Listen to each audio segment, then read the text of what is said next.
அஸ்ஸலாமு அலைக்கும் வரஹ்மத்துல்லாஹி வபரகாத்துஹ். பிஸ்மில்லாஹ் வல்ஹம்துலில்லாஹ் வஸ்ஸலாத்து வஸ்ஸலாமு அலா ரசூலில்லாஹ் வ அலா ஆலிஹி வ அஸ்ஹாபிஹி அஜ்மஈன். அம்மா பாத். அன்பார்ந்தவர்களே, கடந்த வகுப்புகளிலே ஈமான் கொள்ள வேண்டிய 5 விடயங்களை பார்த்துவிட்டு மறுமை நாள் ஏற்படுவதற்கான சில அடையாளங்களை பார்த்தோம். அந்த மறுமை நாள் அடையாளங்கள் பெரிய அடையாளங்கள், சிறிய அடையாளங்கள் என்று இரு வகைப்படுத்தலாம். அதிலே சிறிய அடையாளங்களை கடந்த வகுப்பிலே பார்த்தோம். இன்ஷா அல்லாஹ் இன்றைய தினம் அலாமாத்து ஸாஅத்தில் குப்ரா, அதாவது மறுமை நாளுடைய பெரிய அடையாளங்களை பார்ப்போம்.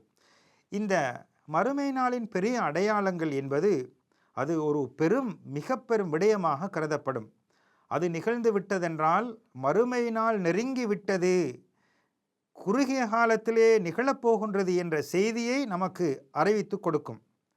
நபி ஸல்லல்லாஹு அலைஹி வஸல்லம் அன்னவர்கள், சஹாபாக்கள் கூறுகிறார்கள், நாம் ஒரு நாள் அமர்ந்து கொண்டிருக்கும் போது இத்தலா அந்நபியு ஸல்லல்லாஹு அலைஹி வஸல்லம் அலைனா, எங்களின் மீது நபி அவர்கள் வந்து வனஹனு நததாகரு, அதாவது நாம் மறுமை நாளை பற்றிய அந்த நிகழ்வுகளை பற்றி பேசிக்கொண்டிருக்கிறோம். அப்போது நபி ஸல்லல்லாஹு அலைஹி வஸல்லம் அவர்கள் எதை பற்றி பேசிக்கொண்டிருக்கிறேன் என்று வினவிய போது நாம் அஸ்ஸா மறுமை நாளை பற்றி பேசிக்கொண்டிருக்கிறோம் என்று கூறிய போது நபி அவர்கள் கூறினார்கள், அதாவது அந்த மறுமை நாள் நிகழ்வதற்கு முன்னால் 10 அடையாளங்கள் நிகழாமல் அது ஏற்பட மாட்டாது என்று கூறி 10 அடையாளங்களை சஹாபாக்களுக்கு படித்து கொடுத்தார்கள்.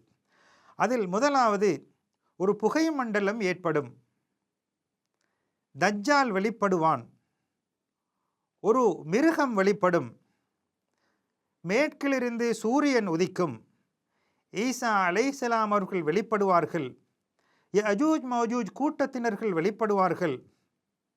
அதே போன்று கிழக்கிலும் மேற்கிலும் அரேபிய தீப கற்பத்திலிருந்தும் ஒரு அதாவது பூமி அதிர்ச்சி ஏற்படும், அதாவது பூமி உள்வாங்கும். அதே போன்று யமன் பிரதேசத்திலிருந்து ஒரு நெருப்பு வெளிப்படும், அந்த நெருப்பு மனிதர்களை மஹ்ஷர் வரை துரத்தி செல்லும் என்று நபி அவர்கள் உதாரணம் கூறினார்கள். எனவே புகை மண்டலம் வெளிப்படும், தஜ்ஜால் வெளிப்படுவான், ஒரு மிருகம் வெளிப்படும், மேற்கிலிருந்து சூரியன் உதிக்கும், ஈசா அலைஹிஸ்ஸலாம் அவர்கள் வெளிப்படுவார்கள், யஜூஜ் மஜூஜ் கூட்டத்தினர் வெளிப்படுவார்கள், கிழக்கிலும் மேற்கிலும் அரேபிய தீப கற்பத்திலும் 3 பூகம்பங்கள் ஏற்படும் என்று நபி அவர்கள் கூறிவிட்டு 10வதாக கூறினார்கள், யமன் பிரதேசத்திலிருந்து ஒரு நெருப்பு வெளிப்படும், அது மனிதர்களை மஹ்ஷர் வரை துரத்தி செல்லும் என்று நபி அவர்கள் கூறினார்கள்.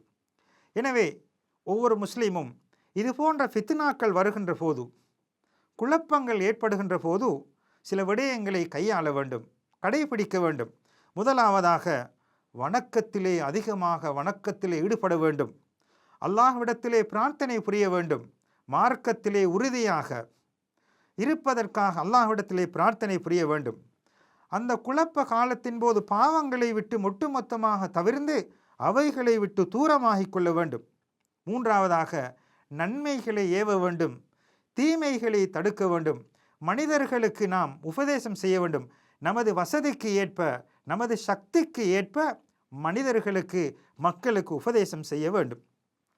அல்லாஹ்வின் தூதர் முஹம்மது ஸல்லல்லாஹு அலைஹி வஸல்லம் அன்னவர்கள் கூறுகிறார்கள், அதாவது குழப்ப காலத்தின் போது, பிரச்சினை அதாவது ஃபித்னாக்களின் போது ஒரு மனிதன் வணக்கத்தில் ஈடுபடுவதென்பது என்னிடத்திலே ஹிஜ்ரத் செய்வதை போன்றாகும் என்று நபி அவர்கள் கூறினார்கள். அதே போன்று அல்லாஹ்வின் தூதர் முஹம்மது ஸல்லல்லாஹு அலைஹி வஸல்லம் அவர்களுடைய பிரார்த்தனைகள் அதிகமாக இருந்தவைகளில் ஒன்றுதான், யா முகல்லிபல் குலூப் சப்பித் கல்பி அலா தீனிக, உள்ளங்களை புரட்டுகின்றவனே, எனது உள்ளத்தை மார்க்கத்தின் மீது புரட்டுவாயாக என்று நபி அவர்கள் பிரார்த்தனை செய்யக்கூடியவர்களாக இருந்திருக்கிறார்கள். மேலும் அல்லாஹ்வின் தூதர் ஸல்லல்லாஹு அலைஹி வஸல்லம் அன்னவர்கள் கூறுகிறார்கள், மன் ரஆ மின்கும் முன்கரன் ஃபல்யுகையிர்ஹு பியதிஹி ஃபஇன் லம் யஸ்ததி ஃபபிலிசானிஹி ஃபஇன் லம் யஸ்ததி ஃபபிகல்பிஹி வதாலிக அத்அஃபுல் ஈமான். உங்களில் ஒருவர் நிராகரிக்கப்படக்கூடிய, தடுக்கப்படக்கூடிய ஒன்றை கண்டால் அதனை தனது கையினால் தடுக்கட்டும், அதற்கு சக்தி பெறவில்லை என்றால் தனது நாவினால் தடுக்கட்டும். அதற்கும் சக்தி பெறவில்லை என்றால் அது தனது உள்ளத்தினால் அதனை வெறுத்து ஒதுக்கட்டும். இதுதான் ஈமானிலே தாழ்ந்த நிலையாக இருக்கின்றது என்று நபி ஸல்லல்லாஹு அலைஹி வஸல்லம் அவர்கள் குறிப்பிடுகிறார்கள். எனவே இந்த மறுமை நாளுடைய அடையாளங்களை அறிந்து அவைகள் வருவதற்கு முன்னால் அல்லாஹ் சுப்ஹானஹு வ தஆலா நம்மை நல்ல மார்க்க விளக்கமுள்ளவர்களாக மாற்றி அந்த வெளிரங்கமான உள்ரங்கமான குழப்பத்திலிருந்து ஃபித்னாவிலிருந்து நம்மை அல்லாஹ் பாதுகாத்தருள்வானாக. வஸ்ஸலாமு அலைக்கும் வரஹ்மத்துல்லாஹி வபரகாத்துஹு.